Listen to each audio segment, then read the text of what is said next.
It's good to be with you again. I want to talk about some words from the Apostle Paul to the church at Philippi. Philippians 2, 3 through 11. But before I talk, I want to do an exercise in silence. I have a sense that sometimes we chatter our way through Lent without stopping to think, to pray, to let our minds and hearts linger on the God who is responsible for all of this. So will you, just for a moment, become aware of where you are? Look around for a moment and just see the things. And now I want you to bring your focus and my focus back to our own selves. I'm going to repeat some words, and I want you to think about them. You may want to close your eyes as you think about these words. Be still and know that I am God. Be still and know that I am.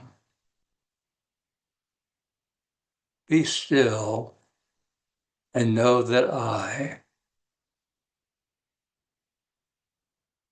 Be still.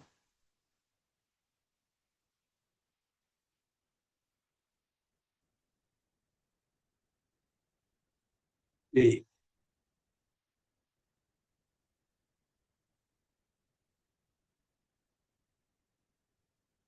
McLaren, the writer and speaker, who is now chairperson of the faculty at this Center for Action and Contemplation, reminded me of those words not long ago when I heard him speak them. And it reminded me that in the Lenten season, sometimes I can become so caught up in the things that need to be said that I fail to stop and just listen. How difficult to listen to God in a world that is filled, our worlds that are filled with so much God talk. Are we able to listen to God? The words in Philippians, I just want to share them for a few moments. And I want you to let your minds linger on two things that Paul says to the church at Philippi. I've been using the image of faithing it. Think about for just a moment these words of aspiration. They are not words that you and I have really fully accomplished in our lives. But so much of what the Bible says, we aspire to. And when we forget that ability to aspire to be different, to be better, to be more Christ-like, we lose a sense of what it means to be a follower of Christ. First thing I want you to think about for just a moment is what Paul says to the church about doing nothing out of their own conceit, doing nothing out of their own self-love, but in everything that they do, he says to them, regard others as better than yourselves. I really have to think about that. Regard others as better than yourselves. It's what Paul meant by humility. It doesn't mean loving yourself any less.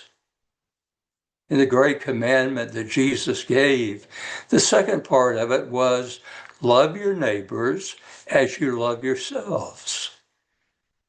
Obviously, we're not going to have any capacity to love anybody else until we have learned how to love ourselves through Christ. Remember this time of the year,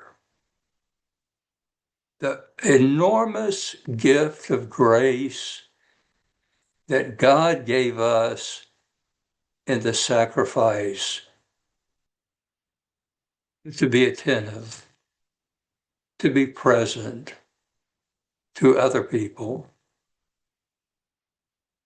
Don't regard yourselves with conceit and self-centeredness. But for a moment, look at others, people in America, people in Lebanon, people in Iran, people in Kuwait,